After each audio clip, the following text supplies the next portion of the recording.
pilot episode of Strange Happenings. This is a concept we've been trying to kind of unravel. We had a few times that we were trying to, kind of figure out what this was, and really it's just a bunch of stuff that we came across the last few weeks on the internet. Well, we talk a lot, right? We talk about all we this talk kind about of stuff a lot in the office when we're just hanging out. But it might not make a show. So or it might be something that we're working on or looking into, or it's just reinforcing, or there's so much. And as we there's go, so much that's happening all the stay time. More current. Right. There's something that's always going on, right? Like it's nonstop. So. And if anybody out there wants to hit us up with some strange happenings, yep, put some things on our radar, and we can talk about it on the show, give you a shout out. But get some business out of the way. You can find us on Instagram, Facebook, Twitter. We are on, by the way, we have a special guest in studio, Ruben, a.k.a. Scoobin. He's been kind of just pacing around. But he'll be hanging out with us, providing moral support and being our Strange Road mascot for tonight. He'll be on the look for treats, so I might have to jump off camera from time to time. I might have to grab that food. He's got a strong sense of smell. And we are on Spotify, all the major podcast platforms. Apple Podcasts, check it Google out. Podcasts. We've got a lot of YouTube shorts and stuff we've been having fun with here lately. Yeah. We've been kind of trying to do a little bit more on YouTube to, just try to get the word out about what we're doing. Instagram has been blowing up lately, so thank you to all the guys, David, all the folks that have been reaching out, been chatting with a lot of other podcasters here lately. Yeah. So love Joel the Thomas comments, love interacting with people. I'm on Twitter a lot. Mikey doesn't do that as much, so I handle a lot of that, but that's fun for me too. I just like engaging with people, interacting, trying to get some stories. Trying to get to 1,000 followers on our Twitter account. 1,000 followers on Twitter. Kyle said he'll take me to a steak dinner. How's it going? It's not going well. 35? We have maybe 65. Okay. We have maybe 65. The Strange Road account we use to on Twitter. Hopefully from Instagram, post things to Twitter. I don't know if it gets there all the time because I put things from Instagram onto Twitter. Yeah, if you tag it to me and we usually tell me auto post to Twitter from Instagram, but sometimes it works, sometimes it doesn't. Well, I think we've got new stuff we're making, and we've got old stuff that you've done before that you guys have from previous shoots and previous experiences, and just we've had a number of shows before we kind of came back out and rebranded it again, and now I think we have the actual setup that's going to work. Yeah, and if you guys haven't gone through our previous episodes, check them out. We had a studio, Little Bro Zone on the 3rd floor. Yeah, where we kind of started all this during the pandemic, and then kind of grew out of that towards the end of 2020, moved into a much bigger space. So literally, we were rocking and rolling in that little studio, putting out episodes, kind of getting a feel for the whole podcast world and trying to figure out the layout of the show. Yep. Makes me think of writing music. Yeah.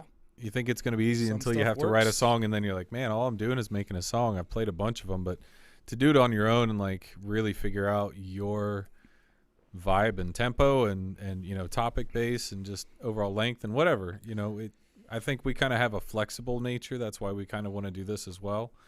And I think it's also hard for people to understand that we're a podcast show, but we're also a live podcast show / we make media. We're kind of, we got a lot of different tentacles going in different directions. And this has been one that, again, now that it's kind of like shaped up, we're going pretty hard at it. It's been fun. Yeah. It's been fun. It's been great. We also, live events and doing, it'd be a dream to do our own conference, virtual events.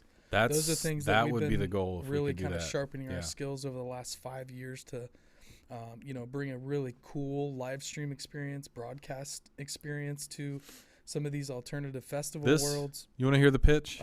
This would be the pitch. Yeah. As easy as it goes. You just bring somebody in here and tell them this is just our podcast studio. Yeah. Right? And then go, now if we had a budget and we had a venue imagine what we could do for you. Yep. And just from this is just for a hobby and for fun. But going after subject matters that we really enjoy. Right, 100%. Conference. Yeah. Some of the regional ones we're starting to reach out to. Yeah. And there's a lot of good ones. There's quite a few that I want to get to, and I'm just now hearing about and kind of Justin and Jay now told my us ears about to that corner of the world. Quest. Encounter Quest. Encounter Quest. That's April 1st. Justin from Cryptids of the Corn. What's up, buddy? Hey, what's up? Justin and Jay. Still reeling from that episode. We're getting a great response from that episode. The Sky Beast was great. But we got turned on to Encounter Quest. There's the Small Town Monsters event that's happening. I believe it's March up in Canton. So there's a lot of stuff regionally that CryptidCon was sweet, but I think it'd be really cool to see how we can fit into some of these local or regional conferences.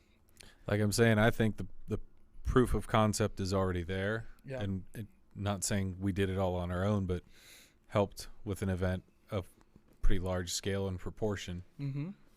And that was before like 10 more of those. Right. And that was really before understanding how to really streamline even that and do it, efficiently. And oh my God, we're so much right. grown. That's what I'm saying. And I think that even went real well. Right. So think about that, and that's what I would say. Like, I think the other thing is trying to help some of the conferences and organizations understand our goal is to help. We want to amplify your message. We want to amplify your audience. We want people that, that can't make it or don't want to get up and drive or fly or whatever they've got to do. They still want to hear you. They still want to see you. That's possible. That's very possible. And then your reach is just, it's the same with social media and anything else, Yep. Without it, your voice can only go so far. And so it's just kind of amplifying your message. Yeah. And it's been fun reaching out and talking to a couple other podcasters out there, the Hollow Sky guys. Yeah. The, Bigfoot Society, Jeremiah and some of those guys. Yeah. Love Bigfoot. It's been fun kind of, I would love to, a lot of the guys are regional. We have quite a few other shows. And start kind of mixing it up with everybody would be so awesome. Well, and we all love these stories. We all love these accounts, right? Yeah, it's fun. That's why having Cryptids of the Corn, Justin and Jay on was great because it's like super fun. It's fantastic. It's such a knowledge base and also, just guests that they've had and just different encounters and experiences and stories. That's and so right. It helps. It helps. I love that. What do we want to start off with here? It looks like we got this article that you found, Bub, on Twitter, and it's I don't know much about it. Yeah, from Coast to Coast AM.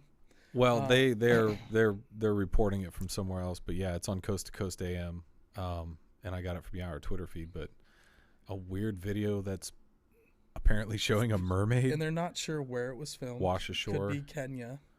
Could be, but here it says spotted in Ukanda, Dianli, which, South Africa, Kenya. Is that where that's at? I'm not sure. That's what it says in the article. Can we get a confirmation below. On that, Stone? Ukunda, Diani? You know what? In a weird way, I thought, man, that's a weird fish, and it somehow ate this boy. And then I was like, I don't know, maybe it's Bollywood. You never can tell. It's very strange, though, that people would just be standing around. The fins kind of look like they're, they look like they're trying to do stuff. What are they doing now? Everybody's just, if this is real, everybody's just kind of like, this poor thing's just wiggling around.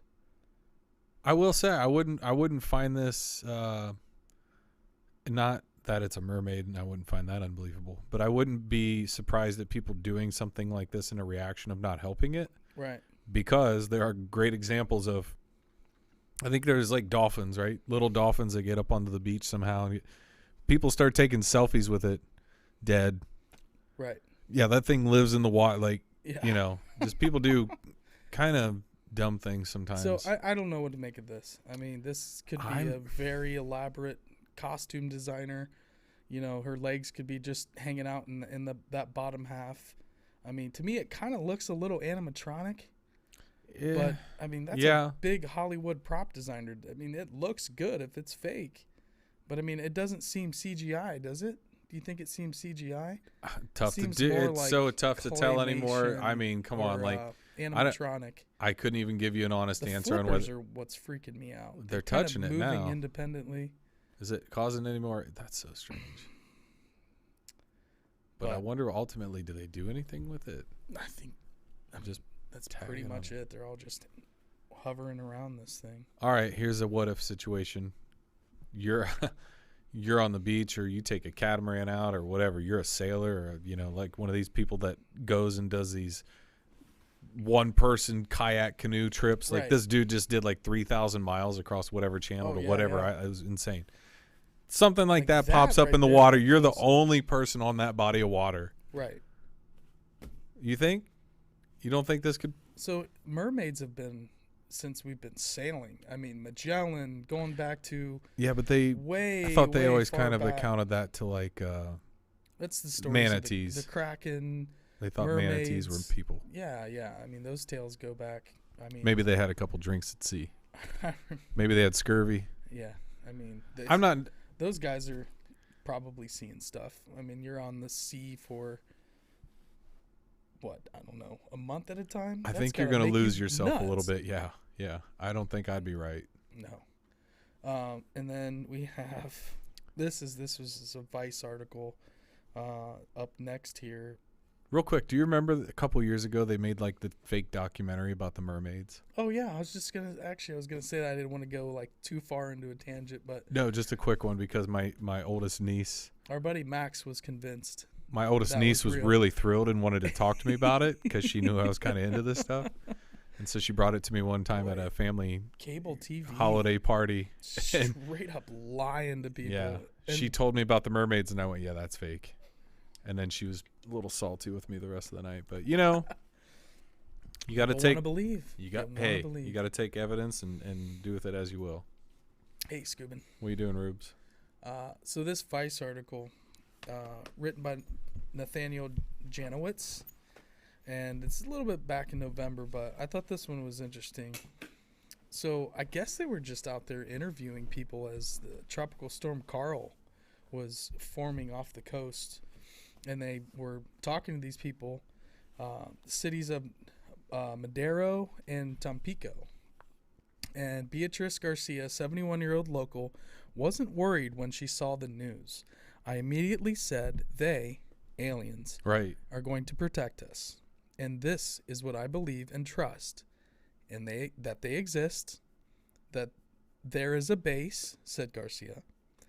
Local legend has it that this area in Mexico has been protected from hurricanes and other dangerous storms for over 50 years by extraterrestrials who monitor Earth from an underwater base hidden a few miles off Miramar Beach called Amopac.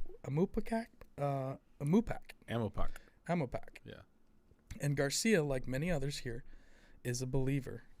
While the rumors of underwater alien protectors are unproven, what is certain is that Tropical Storm Peril took a sharp turn away from that part of the shoreline. All right, I got a question. And connected further south on the Gulf Coast of Mexico, causing floods in some places and leading to one death. Okay, I have a question. I'm not going to say that it's not possible. Well, what I'm going to say is if aliens are there and they're in an underwater base, what does it matter what happens? That's popping up a lot lately. But what does it matter what happens to the surface? Well, they've been in contact with these people. Is that why? That's what this lady's But they just suggesting. They're like pets to them? I wouldn't say that.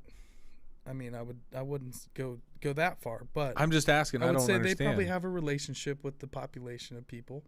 This lady's saying going back 50 years. Because it just seems kind of strange. I get it. I mean, I don't hear a lot of like. And look at these altars, and I guess it's kind of become a UFO destination. People that are UFO travel destination. Yeah. And their stoners showing the trajectory of the hurricane here. and it just kind of took a sharp right. Well, okay. Headed up the coast. Maybe they got some weather manipulation machines, and they just kind of steer that baby like some harp stuff or something. So Garcia said that she and a friend both saw several flying objects in a formation in the sky one evening in 1976. She told her family afterwards about it, who downplayed it and suggested that they were just airplanes. But they couldn't be planes because of how they manifested, and even the formation of planes just don't do that.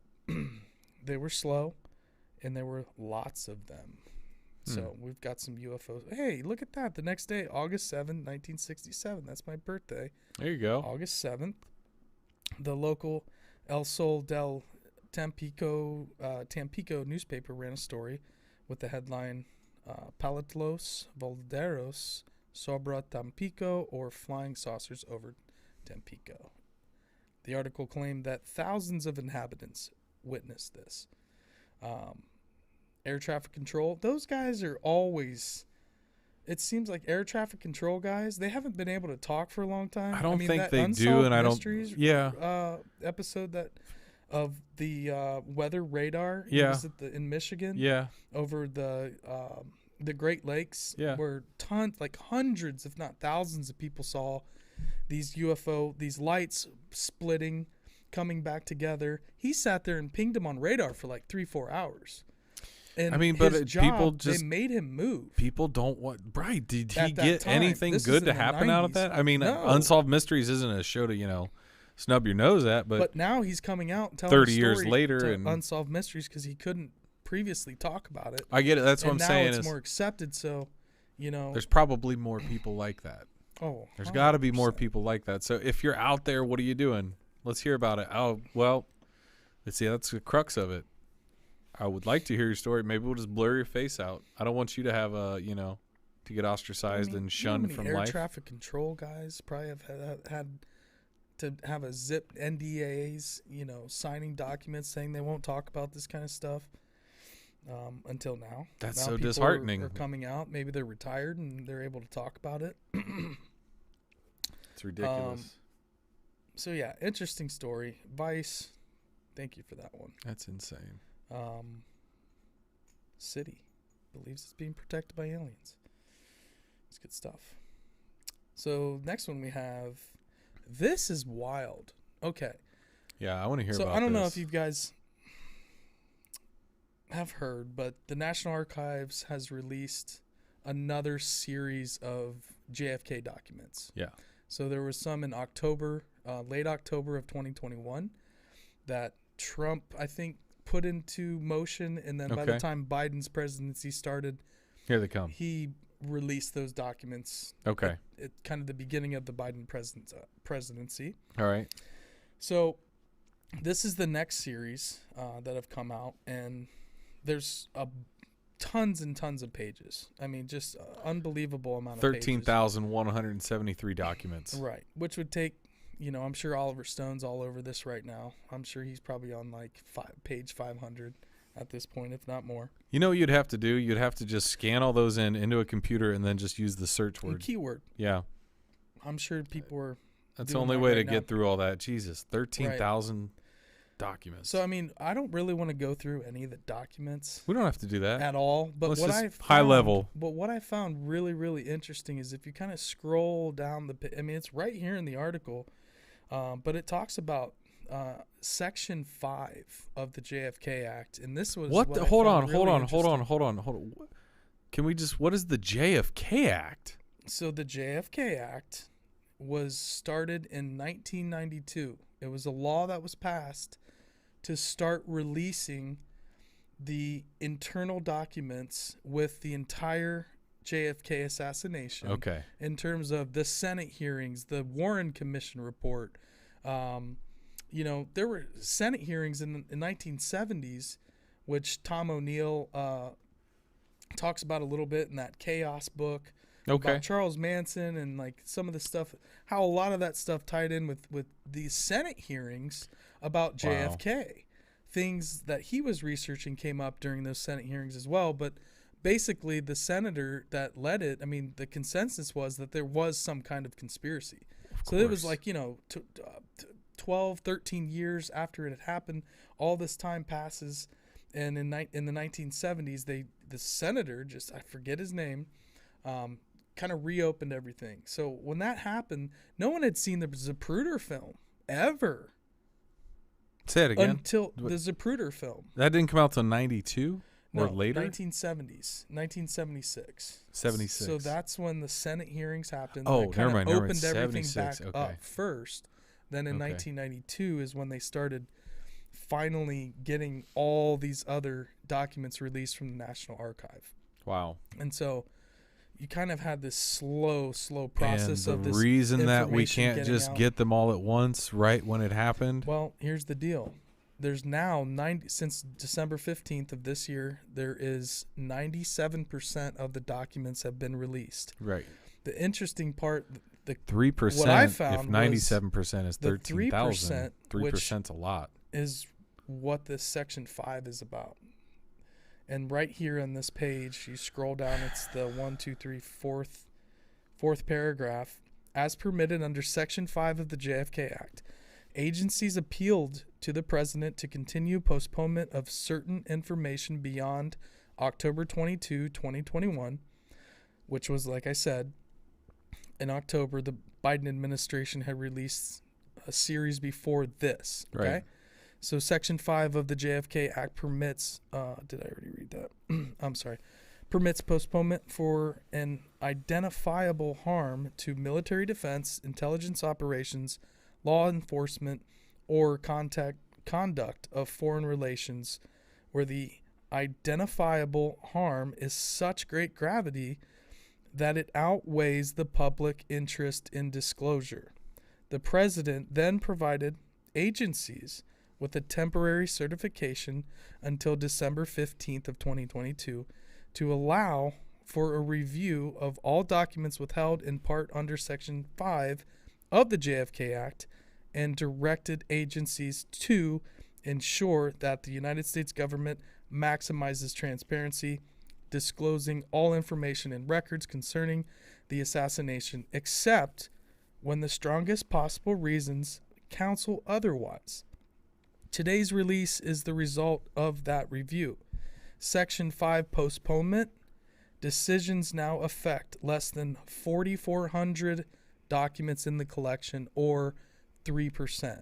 So if you scroll down just a tad bit more, only 4,400 documents. Right. It's not much at all, but boy, that's the juicy Not stuff. much? Not real in comparison to, 15,000 or whatever, how many pages that just got released. And like I said, they've been releasing this stuff since 1992.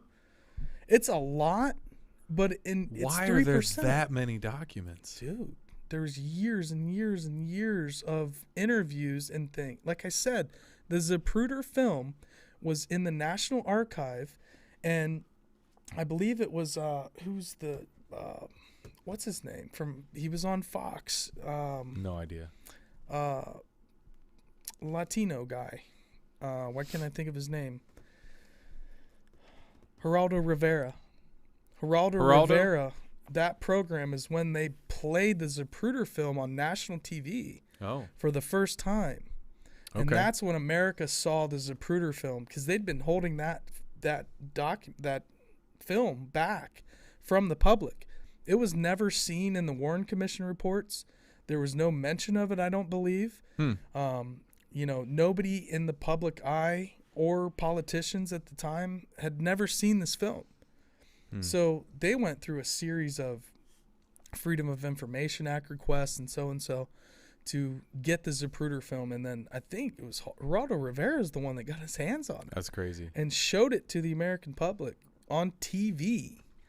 And so that's when all of this stuff starts, kind of the push to get these documents released, and people like Oliver Stone and however many JFK researchers out there that have been making documentaries on the subject since the beginning. I mean, the term conspiracy theory was coined by the FBI COINTELPRO to combat essentially ending any kind of debate on the subject Following by this. labeling someone a conspiracy theorist. Yeah. That was going against the Warren Commission report, which Well, is like, the 9/11 Commission report. That was if that's what a conspiracy assassination theorist is, report. I'm happy to be one. Uh, Like, I mean, come on. Lee Harvey is either like, the guy who never made it to the Olympics and should have for like, whatever it is, rifle target practice or something like that in the Olympics. But if you There's go down no way. here to No way. So also posted online today are the letters from the agencies requesting postponement. So if you click on that link, this is pretty fascinating. You have letter to the president from the director of the Central Intelligence, CIA letter to the National Security Council. You have CIA document index, Central Intelligence Agency transparency plan, letter to the president from the so then you have the whole Defense Department, Department of the State, Federal FBI or FBI, and then so all of these institutions have written the president letters to have these 3% postponed past December 15th. So there's still, because of national security, these documents cannot be released. So if you go I get that they say it's for national security, but it's been like agency quite a while, right? Like what? Yeah. So if you scroll down, Kyle, 60 you can years? see Has it been 60 years or something? all the different departments that have basically written the president a letter. Get out of here. To get these documents to be withheld. Do we have this in the show notes so if people are listening, they can go see this? We can add it in the Can we link this to the show notes or in the description? Yeah, because I've personally never even seen anything like this.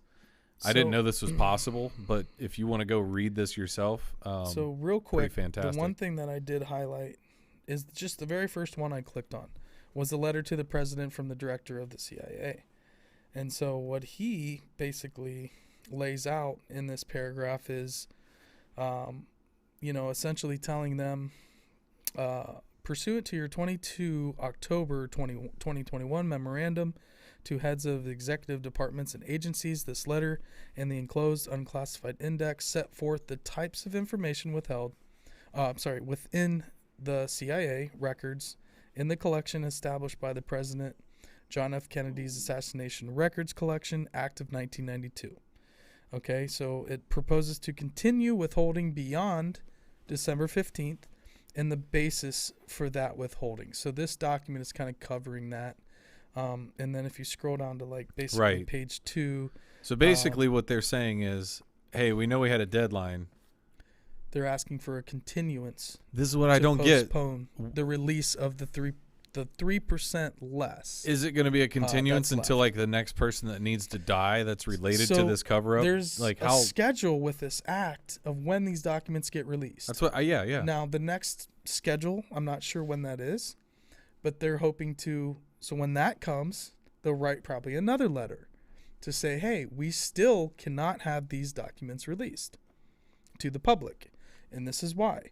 The redacted information in the CIA's JFK Act collection contains information identifying CIA employees and intelligence sources and assets. I note that to the extent that the CIA JFK Act records collection contained identifying information about individuals relevant to the assassination or where the information was already public or there was no evidence of harm from disclosure, such information has been previously released in earlier releases made under the Act. With respect to the remaining previously unreleased names or other identifying details, they are neither relevant to the assassination, nor is there any public interest to be served by their disclosure, since the disclosure of the identities of these specific individuals, separate from the content of the underlying records, adds nothing to the public's understanding of President Kennedy's assassination. Basically, they're saying, hey, public, nothing to see here. There's nothing in here that matters or that is relevant to the assassination. All that letter says is we're hiding something. And this is, well, I'm not going to go out on that limb. I will. I will. Are you kidding? Well, are you kidding? Of course they're either it was an act of wild assassination by Lee Harvey Oswald. Well, they're hiding something clearly. But how does that have global implications or CIA implications on that? Like, I'm just saying. Really? How is this? That's so mind-blowing. They're just telling you that the information doesn't matter to the public or the assassination. Like, we're not going to learn anything, basically, is what they're saying. And I agree with you. I mean, clearly, if there was nothing there, they would have him released. It's obvious. Gives me anxiety. And it just kind of goes on. It's, I don't know, 4 pages, but I found that. Wow. So, I mean, just seeing something like this, and I barely dug into any of these. I mean, there's just document after document. There's a whole spreadsheet where you can scroll down and pick, a number of white papers. And within those is just pages and pages and pages of stuff. So JFK is just one thing was on my radar early on as just like it's as like a kid, the training wheels of conspiracies. It's like the first one you learn about. Yeah, that you get hip to, I guess. I think it's one of the most widely acceptable to be debated. Yeah, because there are so many people still around from that time that know the actual story and narrative that surrounded all of that, rather than just we're like, we know JFK was assassinated, the end. You don't know about all the underpinnings of his presidency and LBJ and the CIA and the Dulles brothers and et cetera, et cetera. There's a lot going on there. So it's tough when you take it in the context of, again, how we grew up. A lot of what they're saying in here is they don't want the names released of either agents or contractors or, these people like Clay Shaw that had these really weird like CIA front operations in New Orleans that were funding, Cuban refugees. And it's kind of all part of that, Scarface story where the rebels of Cuba are coming and, it's like funding the Contras. They're basically running proxy wars. The government's like the wizard from The Wizard of Oz, where he's like, just don't pay attention to the man behind the curtain. Right. So you have guys like that are probably, these names that are going to pop up, and they're all dead. Right? I mean, most of these guys are dead. That's what I'm saying. So they're protecting names from, maybe it's the how could it be families, perpetuating? Right. That's what I'm saying. What are you, like the third generation of the Kennedy assassination, and you work for the CIA too? Guilt by association. I don't get it. Like, unless that did something that I can't even imagine that. I don't know how. And it does talk about protecting their clandestine operations. Some of these documents could literally show them the playbook of how they're running operations. So it's kind of inside baseball stuff that might be in there. That's what they're asking. Hey, we didn't develop any new techniques since the 1960s. I'm like, dude, this is what? It's like saying that our jets. Early 60s. This is craziness. It's in there. This is the reasons why. It's kind of like they sound stupid to me at this point. We're like, well, we just don't know. That three.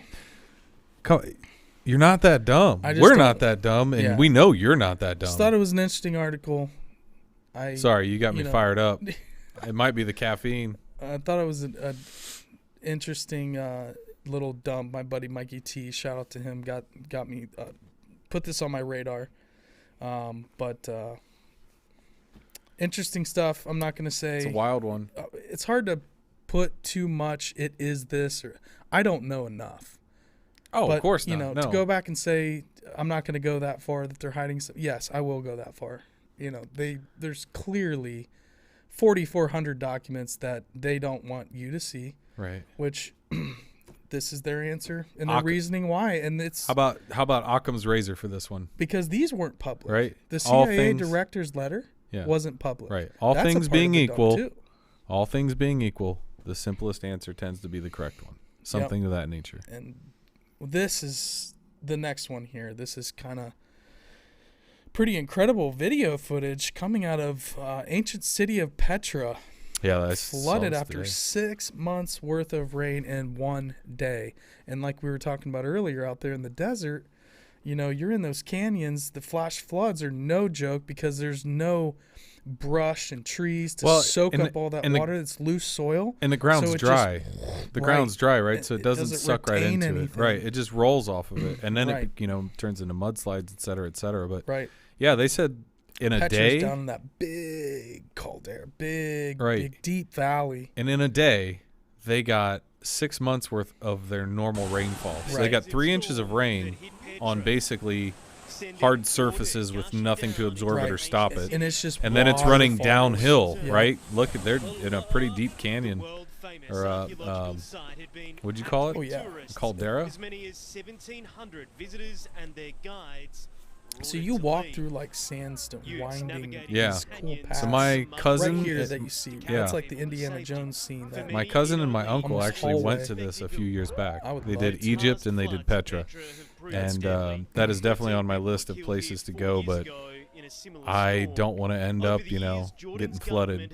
Right. It's pretty wild. This is from 7 News Australia. Yeah. Just a bunch of people there. Could you imagine? Wild.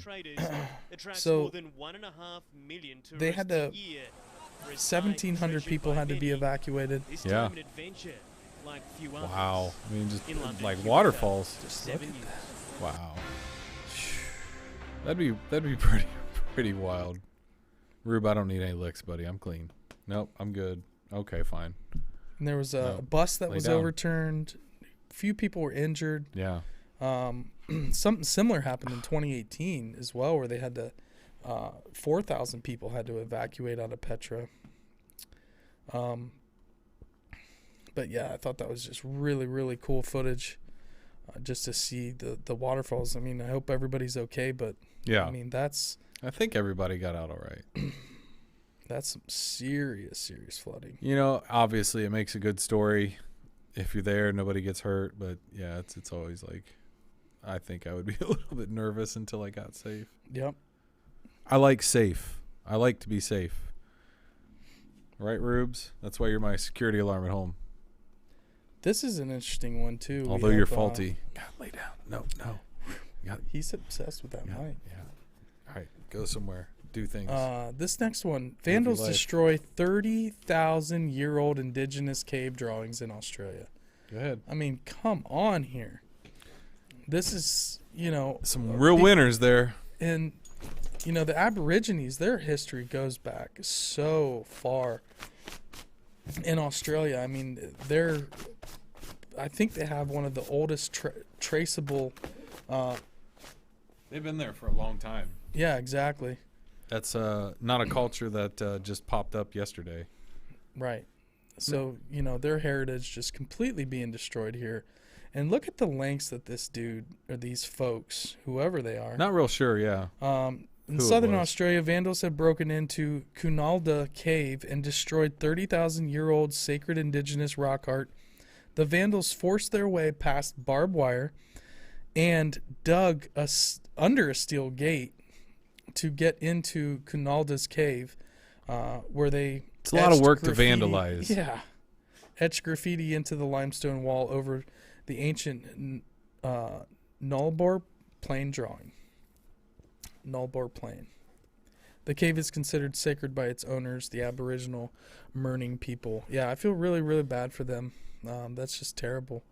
You have a lot of ancient... I don't get it. It just happens everywhere. I don't understand. We've been to American Southwest and the Albuquerque petroglyph parks. We saw it outside of the Verde Valley outside of Sedona. There's petroglyph parks out there. But in that where you have people putting hearts and their initials into the rock. Do it somewhere else. Next to like 1,000-year-old petroglyph. I get it. Maybe you're not smart enough at the time, or you're not mature enough to realize like you want to be cool. It's not cool. Yeah, it's not. It's cooler to just see it. If you like that girl or you like that guy, you're going with them. Great. Tell them. Like, take them out to dinner. Buy them a gift. Don't mess up something that we can't get back. Yeah, it's really frustrating. I mean, you have. When we went to Chaco Canyon, me and my wife, we went, and there's a campground in this valley, and all around the whole campground, there's petroglyphs everywhere. Right. Little cliff dwellings up in the a little bit higher, and you just see people's writing their names. I mean, it's going back years too. And it's like just a whole giant wall of just complete graffiti. I mean, it makes you feel sick. That sucks. And, you know, heritage is you know, you have ISIS and the Levant and Mesopotamia, where they're just destroying old temples. Let me throw you a little curveball here. Jackhammering steelies. You think there's a lot of places that have been discovered that nobody will talk about just for that reason? Well, like, yeah, say you make a new sure. discovery anymore, it's kind of like a question of, do I want to bring this up? Is it going to be received well? Are people going to think I'm crazy? You know, you got Hancock with the ancient apocalypse, and he offers an alternative theory, albeit not, you know, making the discovery of these places themselves, but kind of, you know, interpreting them in a different way. Right. But I mean, it doesn't seem that it'd be a good idea. I don't know that I would bring it up. Like if I came across, say I'm in Kentucky hiking or something, or down south, and find another cave system or find something crazy or an artifact, I don't know that I'd tell anyone. Right. It's kind of like anymore, like it feels like seeing a UFO. Find an artifact, you are never supposed to pick it up. Well, I'm not saying I would pick it up. I'm not even saying. I'm just saying I don't know that I would even tell anyone. Yeah. Because what's the point? Yeah. You know. Well, here's a great example. When we were in the V-Bar V Heritage Site. Right. If you guys have never heard about this place, it's in the Verde Valley, Sedona area. We went there last summer, me, Ron, and Stone. We were out there helping out some folks with a live stream. And we hit this V-Bar V Heritage Site. And there's some interesting petroglyphs. It'd be amazing to have that ranger on the show to talk about first this serpent petroglyph that they have, which they recently, within the last year, had discovered that it actually has winter solstice, sunrise, sunset, summer solstice, sunrise, sunset built markings into the glyph. Built into the glyph. Very cool. So I asked the ranger, I said, "Hey man, have you ever heard of Serpent Mound in Ohio?" He said, "Nope, never heard of it." Oh, no really? idea what you're talking about. I said, "Well, it's interesting because it has the same amount of bends as your serpent." I remember you talking about that. And it's also a summer solstice, winter solstice, equinox marker throughout the bends. And he was just like, wow, never knew about this.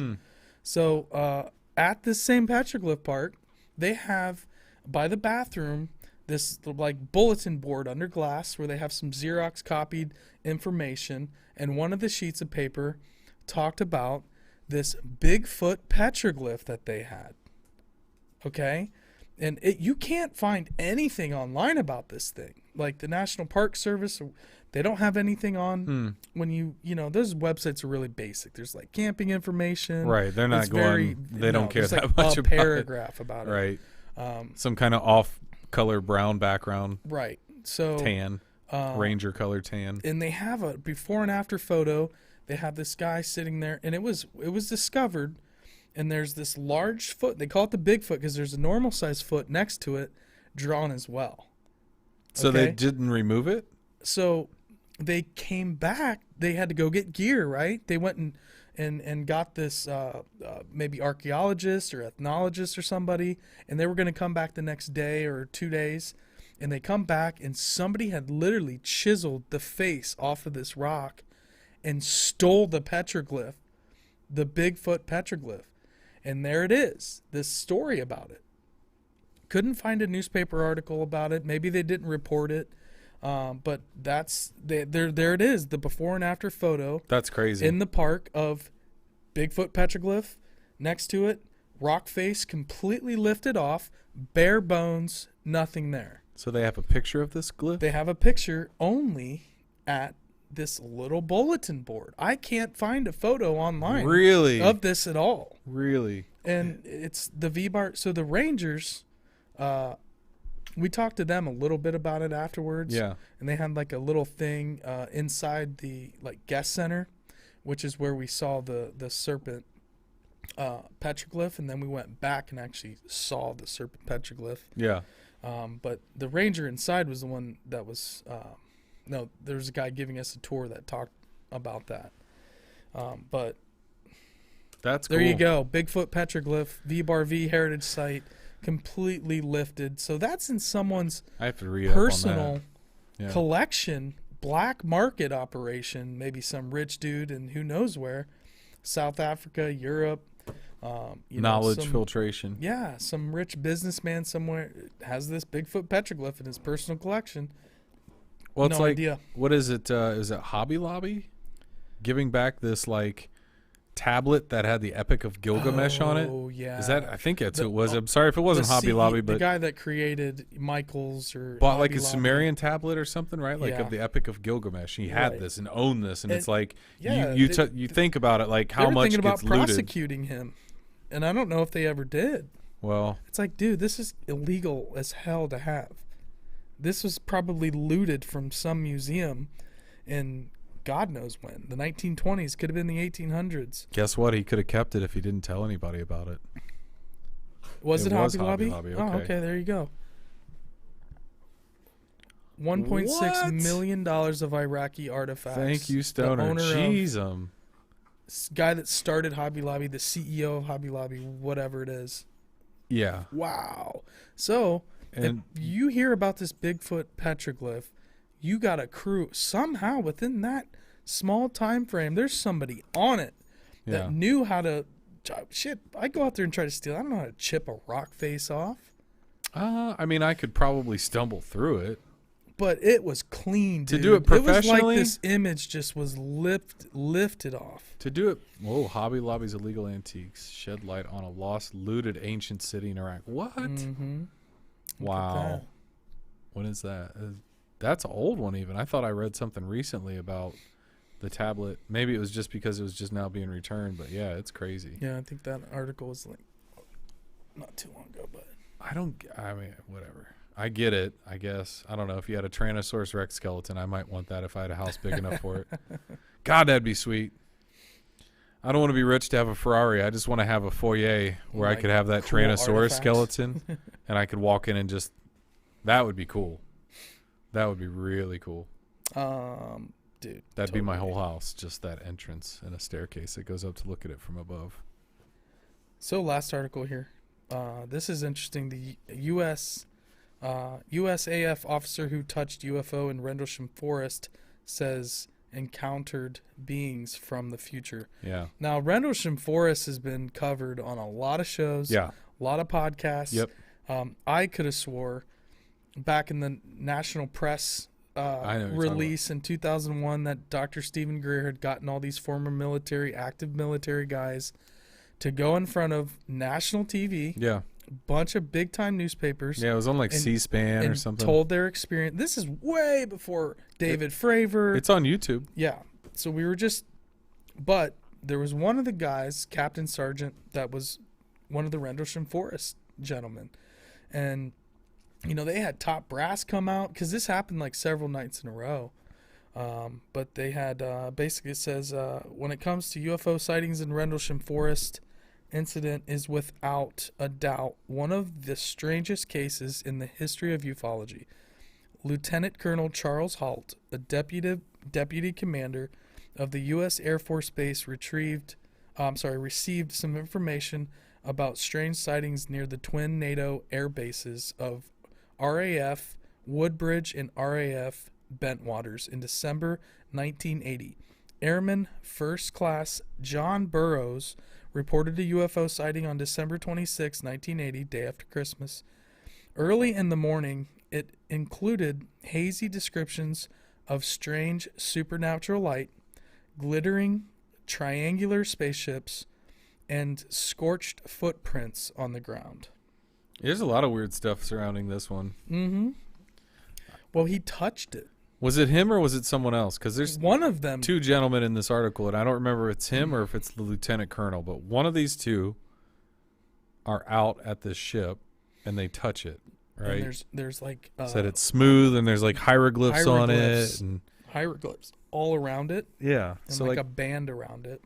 The very weird parts of the story are that from the Bentwaters control tower, I think it said in the article, they could see this happening in the woods or the forest or whatever. Right. And it was shining lights down in. Yeah, but then these guys are out there, right? And they're touching it. But they also said, like, when they walked up to it, it, like, distorted their shadows in weird ways. Like it would walk and their shadows were like bending up and doing all kinds of weird. The only thing I can think of is like a strobe light of how like you move and you kind of see it and it's not, I don't know. Right. But they had that. He touches it, and when he touches it, I don't know if it was the next day or how long after, he kind of like started having this urge or this thought that he needed to write down this code basically, which was binary of zeros and ones. Right. And he writes the code down and it had a message in it. I think it's, you might have to scroll down a little bit, Kyle, or if Mike can get to it. It starts with a very colorful image of like 8s and 0s, and it's like purple. There it is. So yeah. So he writes it all down, and then what did he say? He had it interpreted somewhere. It says exploration of humanity, continuous for planetary advance. Eyes of your eyes. Eyes of your eyes. Origin year 8100. Origin year. So this is why they think that they're time travelers, us from the future, right. Which a lot of people right now are talking about this kind of stuff. That a lot of these ships are how strange would that be? Us from the future, and this must be the time where a time travel device was invented because you can't. The theory is that you can't time travel past when the time machine was invented. So because there's no, basically the point cuts off. So if the time machine was invented in 2022, you could only travel to 2022 and not beyond. Come back to 2022, and you couldn't go to 2050. There's like some kind of paradox theory out there that I was reading about. That's really, really interesting. I mean, I'd have to read it, and it kind of makes sense, but at the same time, like you would think, okay, if Doc Brown really invented that time machine out of the DeLorean, then took off one day, like humanity never knew he created it, so humanity should keep going on regardless of him inventing the time machine. But maybe that's why all these, so many encounters, people, Canton recently, Ohio, there was weird lights shot. I mean, we were going to bring it up. It's really, really hard to see, show visually, but the time machine conundrum of like them coming back and say doing that, like if we want to go down that road, that it is us from the future. Yeah. It's maybe something of like, it's always been theorized, like you go back in time, if you killed a butterfly, Ronald McDonald would have become president, and hamburger Happy Meals would be currency in every school and whatever. I don't know. Instead of currency. USD, it's like Hamburglar tokens. Ronald McDonald. But so, if you subscribe to that theory of if you're going back in time and change anything that skews it, et cetera, which it kind of makes sense on a certain level. It's like rolling a snowball downhill. So if that's real, okay, I get it. But let's say if they are time traveling and they've just figured it out and yada yada, but they realize like, hey, we need you guys to live to be able to get to that time when we created this. Right. So that's why they're coming back to try to help us make it to that point. Right. Like it's some kind of weird time travel game where they can't do too much. Will verge from maybe the timeline that we're currently on, which is, are we on a timeline of destruction? You could look around and say, I mean, in some senses, sometimes like feels if like you look at the Dark Ages, I think we're doing better than they were in the Dark Ages. Right now, the Dark Ages, dude, you wouldn't want to live in like 800 AD, 900 AD, 1000 AD. Wasn't good time. Oh, I mean, you just living in a fiefdom in Europe. I mean, you're essentially just like slave labor for all the dukedoms and stuff. Dukedoms. I mean, it's not a great time. I think we're doing better than that. I think so. Technology has helped like the ease of life. Like in a lot of ways, we're disconnected, of course, with devices and so forth. But I think overall, it's a much safer. I mean, people are living quite a bit longer than they were in the Middle Ages and Dark Ages. Fair enough. But I don't even know what the life expectancy was during that period of time, but I wouldn't think it was very high. But this is interesting. The most ignored part of the incident was the weird time distortions. Interestingly, a video footage was published in 2018 by the British tabloid newspaper The Sun, where retired Lieutenant Colonel Charles Halt can be heard saying that John Burroughs may have been abducted and that the men were unaccounted for hours. The video was reportedly taken in 2010 when Halt and retired British police detective Gary Heselstein returned to the Rendlesham forest for a documentary that was never complete.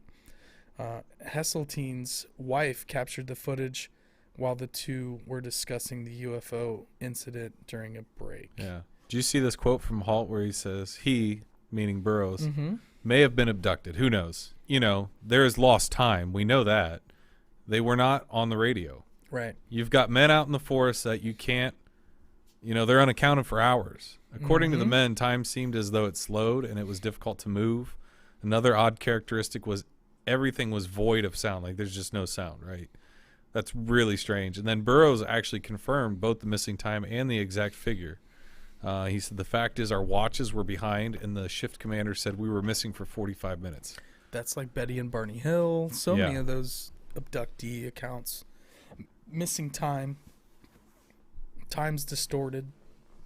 You come back and it's like you think like days have gone by, but really it's just like an hour, or you thought it was an hour and really it's been like weeks. Travis Walton, you know, those kind of incidents. They're at the bottom. But these are Army guys. Yeah. These are Navy, Air Force men.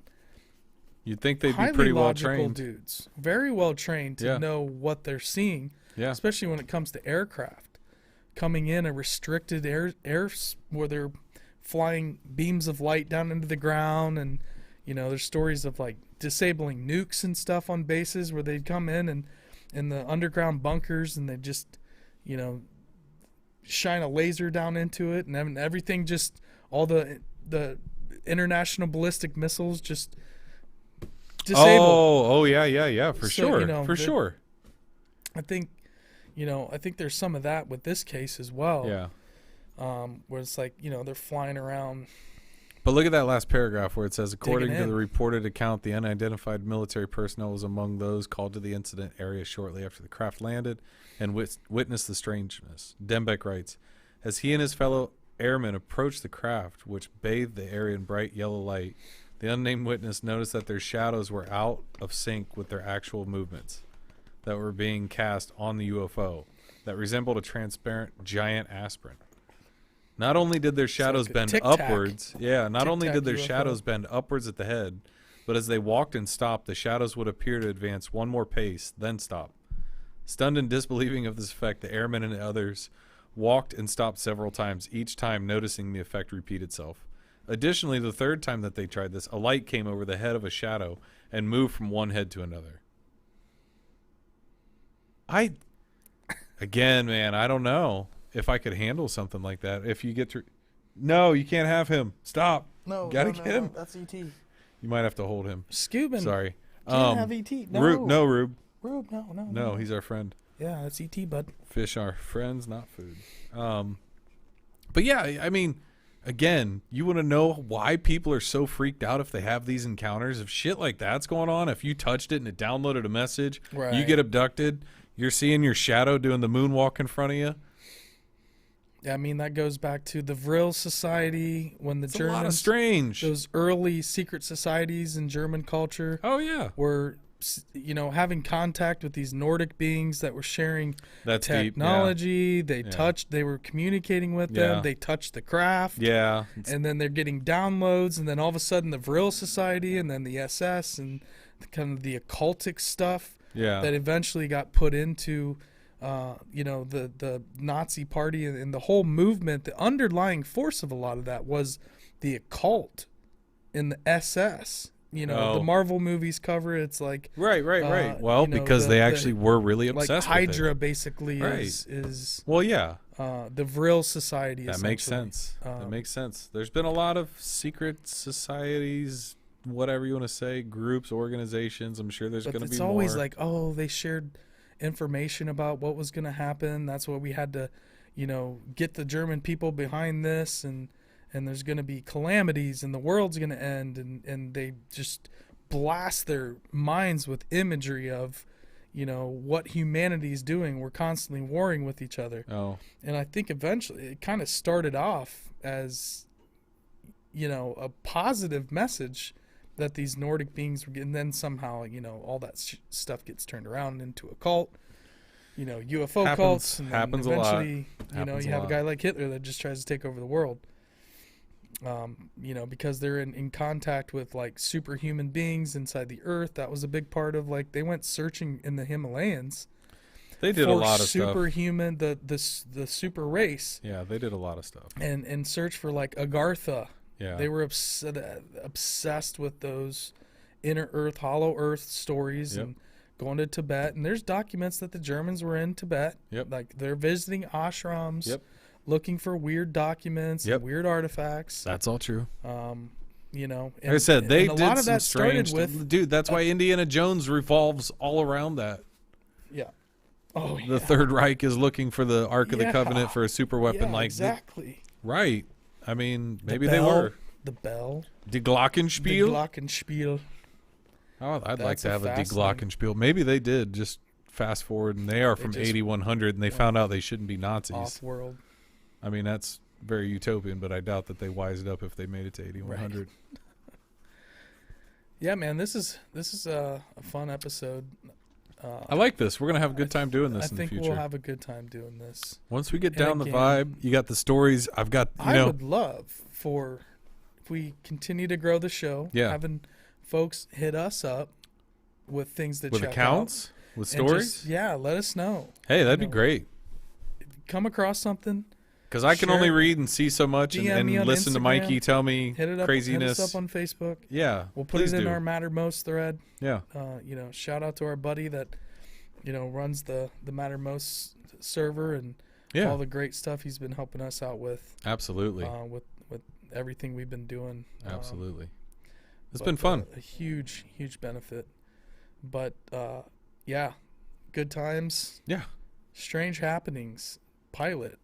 I think that's a wrap. That's pretty good. Ruben agrees. Yep, it's a cut. You guys can find us on The Strange Road, at The Strange Road. You can find us on Twitter. I'm on Instagram We're all as over well. the place. Yeah, Bub_Ranley or at Bub Ranley on Twitter. Spiral Mikey. If you want to hit me up, really The Strange Road account at The Strange Road is where you'll be able to DM me on Instagram and get a hold of me. Yeah. Kyle is at Kyle Stonard on Instagram. We're going to be starting a Facebook group, I think, really soon. Yeah. Right now we have a Facebook page, which kind of, we're posting stuff. We would love to be able to, have a group of people that can kind of jump in there and send us information. Right.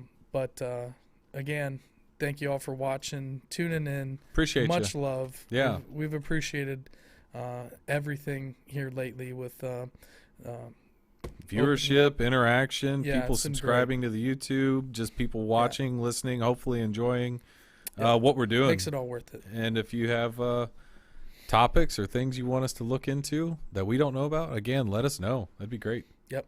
All right, cool. guys. Be good. Bye. Peace.